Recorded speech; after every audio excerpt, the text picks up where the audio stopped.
Assalamualaikum warahmatullahi wabarakatuh. Pada kesempatan kali ini saya akan memaparkan materi teknik DNA rekombinan. Eh, kita harus tahu dulu apa sih definisi dari DNA rekombinan. Nah, DNA rekombinan untuk gambarnya seperti ini ya. Sebenarnya yang namanya DNA rekombinan itu adalah molekul buatan yang terdiri dari plasmid ya, yang warna abu-abunya ini adalah plasmid, dan fragmen DNA yang dikehendaki. Fragmen DNA yang dikehendaki ini adalah yang warna ungu. Jadi istilahnya DNA rekombinan itu adalah buatan gitu, tapi isinya itu ada dua DNA, ada dua fragmen DNA. Yang pertama itu adalah fragmen dari plasmid, dan satu lagi DNA yang dikehendaki. Misalnya DNA yang dikehendaki itu apa?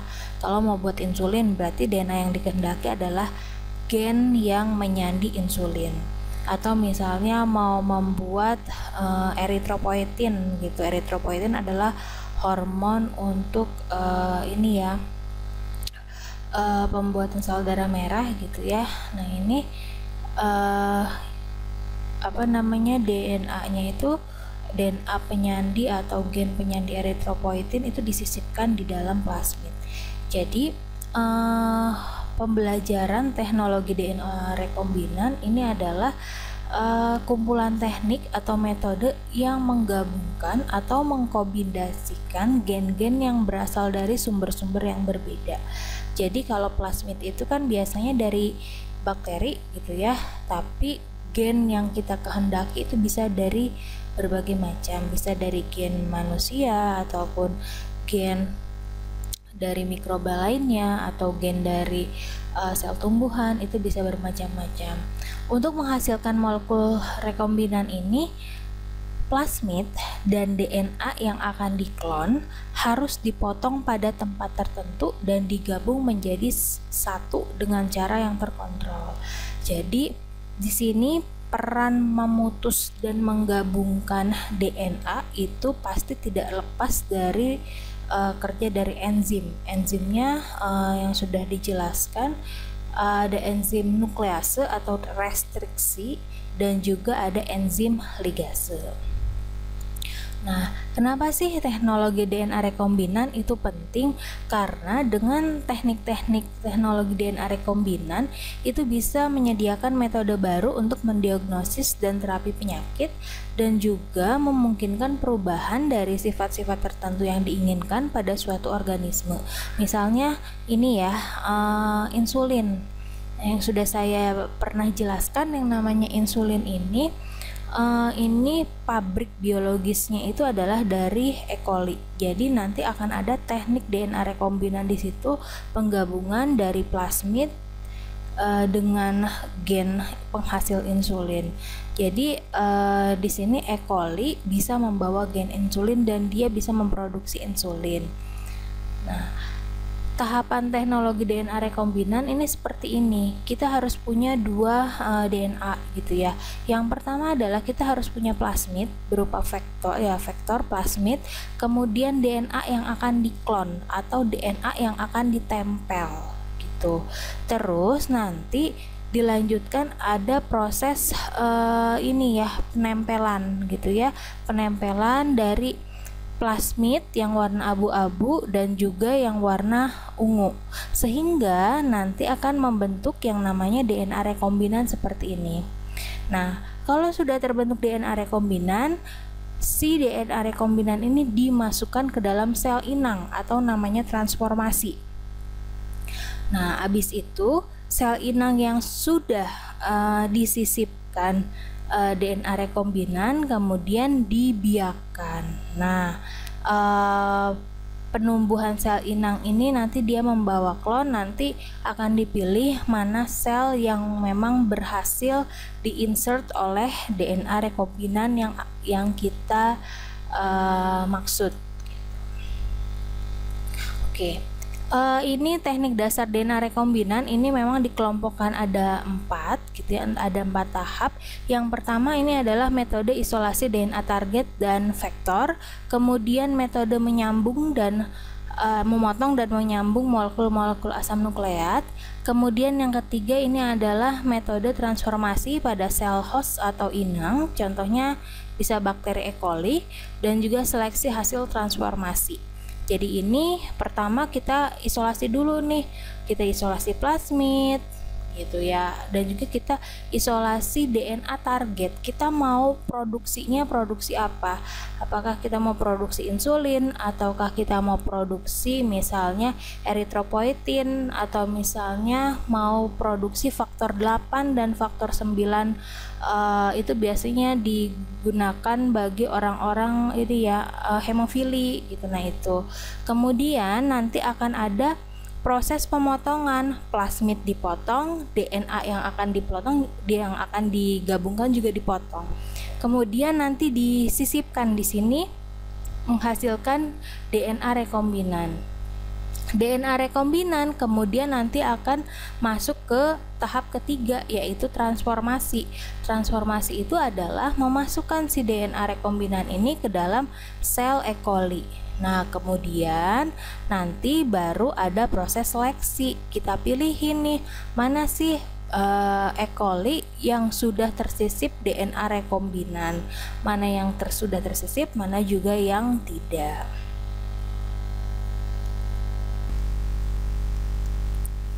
Kita akan bahas satu persatu tahapannya.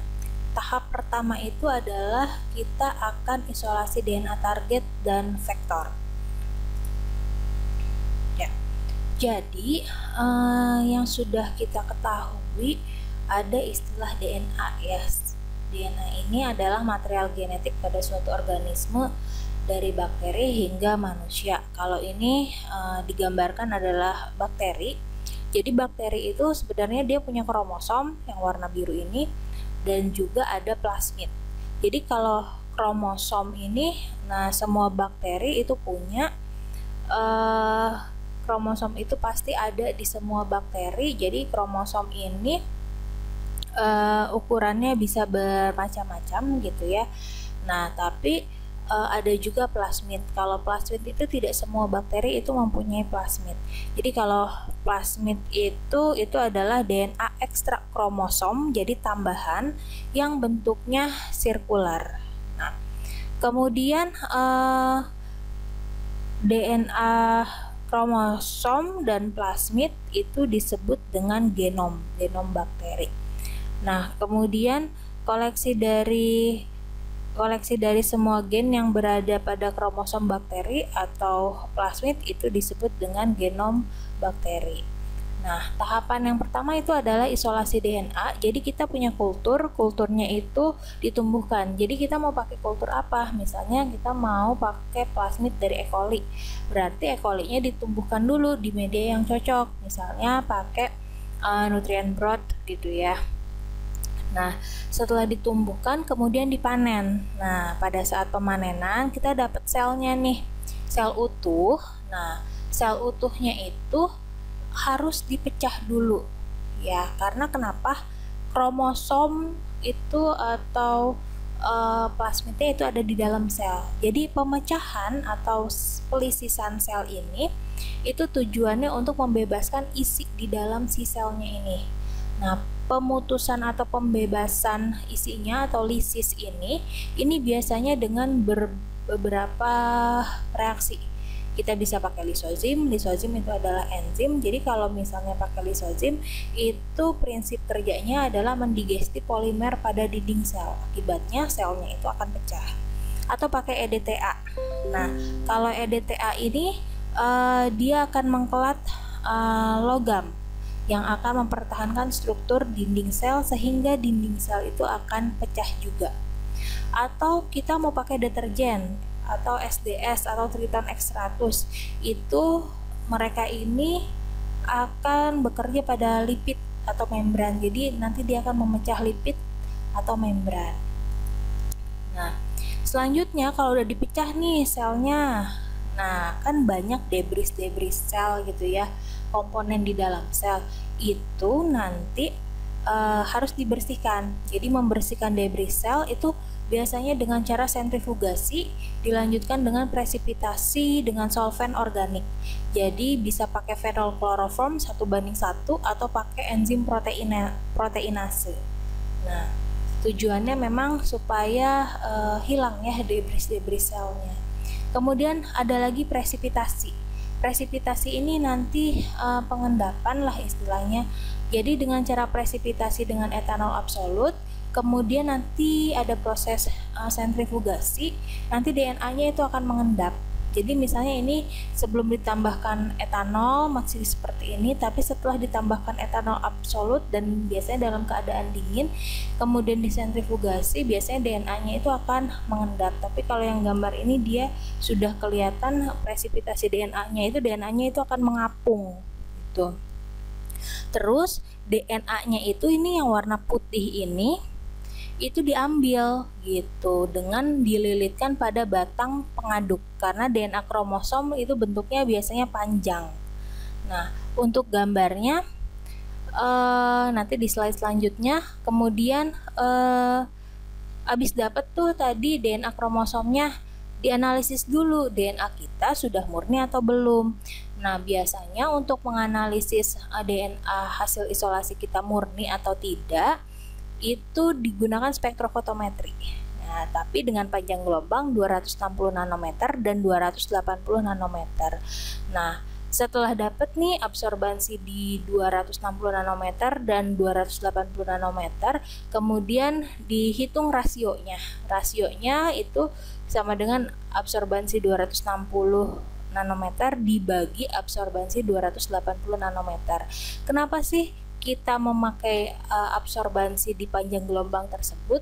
Karena kalau 260 nanometer ini itu akan merupakan absorbansi dari DNA. Tapi kalau absorbansi yang 280 nanometer itu merupakan absorbansi molekul lain. Jadi nanti akan dihitung rasionya. Nah, kalau rasionya itu lebih besar daripada 1,8, berarti DNA-nya sudah murni. Berarti DNA-nya sudah banyak ya terakumulasi di situ. Tapi kalau ternyata rasio absorbansinya itu kurang dari 1,8, nah berarti DNA-nya itu masih terkontaminasi. Nah, ini adalah hasil isolasi DNA kromosom. Jadi bentuk DNA-nya itu seperti ini. Dia seperti ini ya, lendir seperti ini, tapi sebenarnya ini adalah DNA. Kemudian setelah dapat DNA, baru nanti kita akan melakukan pemisahan dengan elektroforesis gel agarose. Untuk elektroforesis gel agarose sebenarnya nanti sudah dijelaskan itu di teknik analisis biomedik gitu ya. Nah, ini pertama itu kalau untuk melakukan elektroforesis gel agarose itu adalah kita melakukan preparasi larutan agarosnya gitu ya, ditimbang dengan konsentrasi tertentu, dilarutkan, kemudian dipanaskan. Kemudian nanti ditambahkan ethidium bromida gitu ya. Terus nanti dicetak di dalam chamber elektroforesis, kemudian didiamkan dulu sampai dia memadat dan kemudian dibuat sumurannya. Kemudian dimasukkan sampel DNA yang akan kita pisahkan dan dialiri listrik gitu ya, dihubungkan dengan muatan listrik, dan setelah itu nanti akan ada spot-spot seperti ini. Nah, hasil elektroforegramnya. Nah, pemisahan dengan elektroforesis gel agarose itu biasanya nanti DNA-nya itu kan ukurannya macam-macam nih. Biasanya kalau DNA-nya yang bobot molekulnya besar gitu ya, ukurannya besar, dia migrasinya itu pendek. Tapi kalau misalnya DNA-nya itu ukuran molekulnya itu kecil, biasanya migrasinya lebih panjang atau lebih jauh. Nah, ini adalah hasil elektroforegramnya. Jadi makin jauh dari sumur, itu ukuran DNA-nya itu semakin kecil gitu. Kalau yang sebelah sini ini yang di atas ini sumurnya ya, ibaratnya ini sumurnya. Nah, kalau yang ini ukurannya itu lebih besar. Kalau yang bawah itu dia lebih kecil. Nah, kalau DNA plasmid itu biasanya kecil kan, berarti dia biasanya akan lebih jauh gitu daripada sumur. Tahap kedua ini akan memotong dan menyambung molekul asam nukleat. Nah, untuk proses DNA rekombinan ini pasti tidak lepas dari peran enzim. Enzim yang pertama ini adalah enzim restriksi atau nuklease. Nah, pemotongan DNA vektor dan DNA target itu dilakukan dengan bantuan enzim restriksi endonuklease. Jadi ibaratnya yang namanya enzim restriksi itu adalah gunting molekuler, dia akan memutus pada titik-titik tertentu. Nah, kita pakainya endonuklease karena kenapa? Karena yang namanya proses pemotongannya itu akan dari bagian tengah. Karena kita gen targetnya itu biasanya ada misalnya di area tengah gitu, tapi kalau misalnya gen targetnya ada di bagian ujung kita pakai eksonuklease, tapi kebanyakan pakai enzim restriksi endonuklease. Nah, tadi enzim restriksi ini berperan sebagai gunting molekuler yang dia akan memotong pada titik tertentu. Jadi enzim restriksi endonuklease ini nggak bisa motong di sembarang tempat gitu. Dan enzim ini memotong berupa 4-8 pasangan basa dan bersifat palindrom.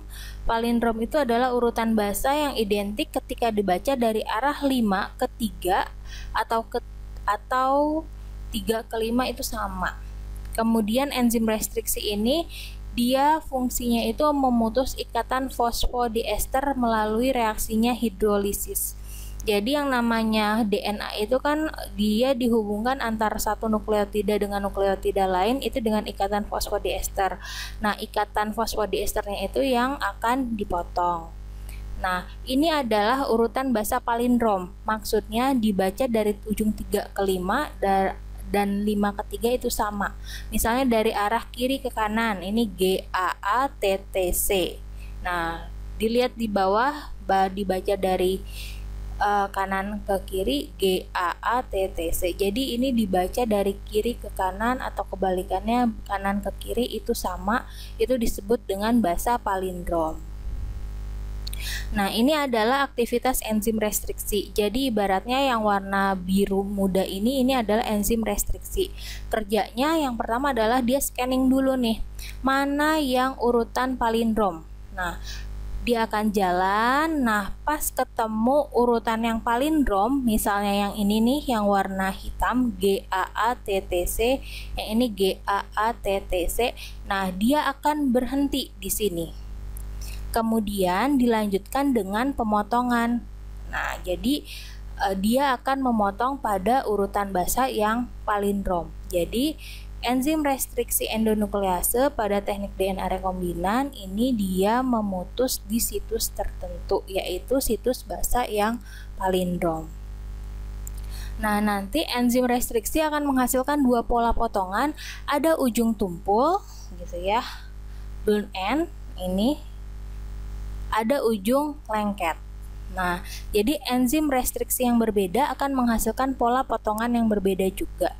Misalnya ini enzim restriksinya EcoR1.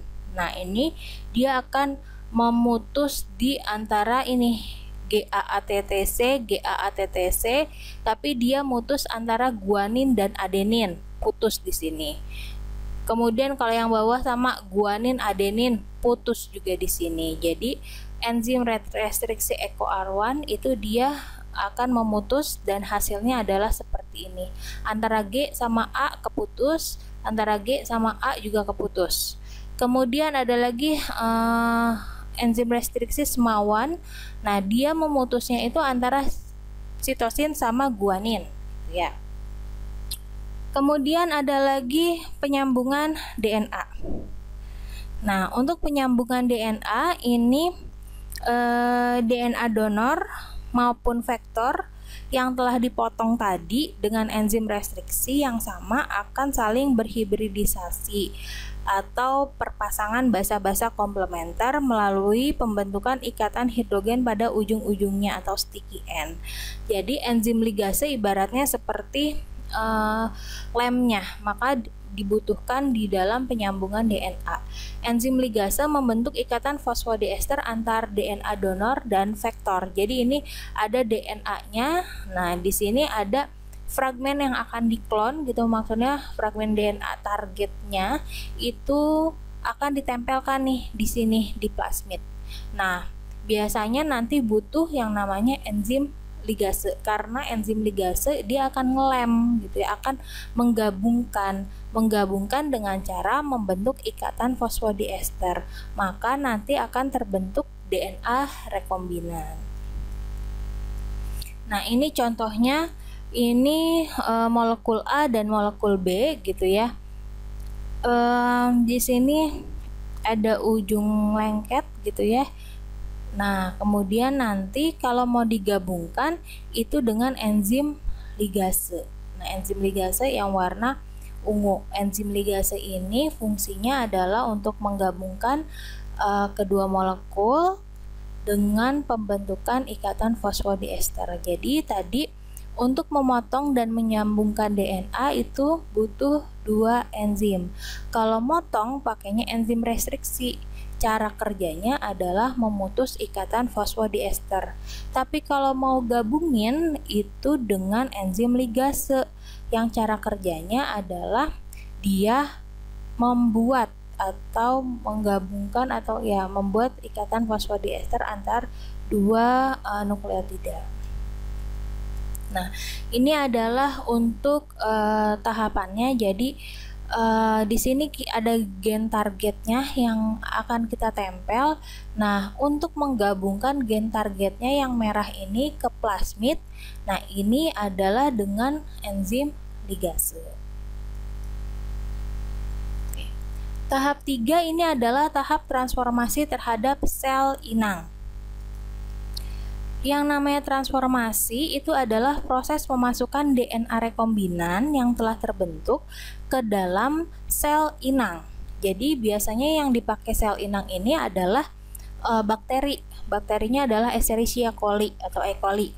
Kenapa sih pakai ini? Karena E. coli itu informasi genetiknya sudah sangat dipahami, sudah ada peta genomnya, terus juga tumbuhnya dia cepat dan tidak banyak persyaratan. Jadi dengan nutrien broad saja, media umum, dia sudah cukup banyak untuk hidup gitu ya.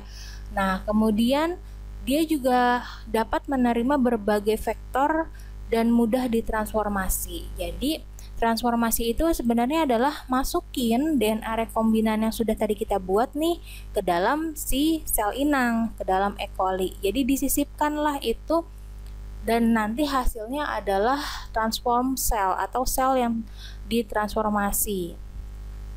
Nah, cara memasukkannya gimana sih? Nah, cara transformasinya itu adalah dengan cara kejut panas, heat shock.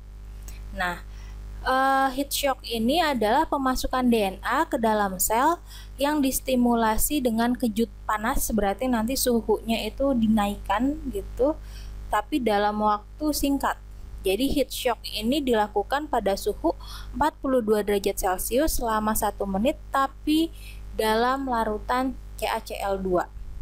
Kenapa sih pakai CaCl2? Karena CaCl2 ini dia meningkatkan afinitas sel terhadap DNA atau meningkatkan porositas dinding sel. Jadi dengan adanya CaCl2 ini, pori-pori si sel E. coli itu dia akan lebih besar terbuka. Jadi lebih gampang DNA rekombinannya itu masuk. Caranya seperti ini. E. coli, kultur E. coli itu sudah dalam fase log, kemudian disentrifugasi. Nah, setelah itu dapat kan ya si sel E. coli-nya. Diresuspensilah si bakteri tersebut dengan larutan CaCl2. Nah, kemudian ditaruhlah itu di dalam penangas es. Nah, selanjutnya baru dimasukkan ke dalam vial-vial seperti ini. Terus abis itu nanti dimasukkanlah DNA rekombinan, dicampur DNA rekombinan itu dalam keadaan dingin. Baru dilakukan heat shock atau kejut panas. Yang tadinya itu dalam suhu dingin gitu.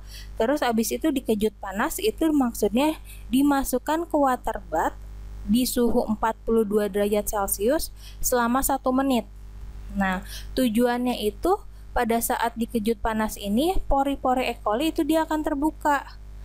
Dan si plasmidnya itu dia bisa masuk, atau DNA rekombinannya itu dia bisa masuk ke dalam sel E. coli. Baru nanti akan dilakukan seleksi gitu. Jadi heat shock itu sebenarnya adalah hanya menaikkan suhu gitu ya. Sistem kejut panas yang tadinya dia dalam keadaan dingin kemudian dinaikkan suhunya menjadi 42 derajat Celcius selama 1 menit dalam larutan CaCl2. Nah, di dalam sel inang, vektor melakukan replikasi menghasilkan banyak turunan identik, baik vektornya sendiri maupun gen yang dibawanya atau gen target. Ketika sel inang membelah, salinan molekul DNA rekombinan yang mengandung gen target diwariskan pada keturunan selanjutnya. Jadi setelah terjadi sejumlah besar pembelahan sel, maka dihasilkan koloni atau klon sel inang yang identik. Jadi misalnya, tadi sudah disisipkan nih DNA rekombinan penghasil insulin. Nah, berarti nanti pada saat E. coli ini membelah diri, nah insulinnya juga ikut, gen insulinnya itu akan bertambah banyak juga. Jadi seiring dengan multiplikasi gitu atau perbanyakan si sel E. coli, maka produknya itu juga akan ikut banyak diproduksi gitu. Jadi kalau misalnya kita mau buat insulin nih, ternyata ini sudah masuk nih di dalam sel E. coli ini. Nah, jadi nanti kalau si sel E. coli-nya itu dia bertambah banyak gitu ya, maka insulin yang dihasilkan juga akan bertambah banyak. Kemudian tahap 4 itu adalah seleksi hasil transformasi. Nah, untuk seleksi hasil transformasi itu kita harus melakukannya karena kenapa? Belum tentu semua bakterinya itu atau E. coli-nya itu bisa terinsert sempurna oleh si DNA rekombinan. Makanya harus ada penapisan atau seleksi. Nah, penapisan dilakukan dengan menumbuhkan bakteri inang pada media selektif.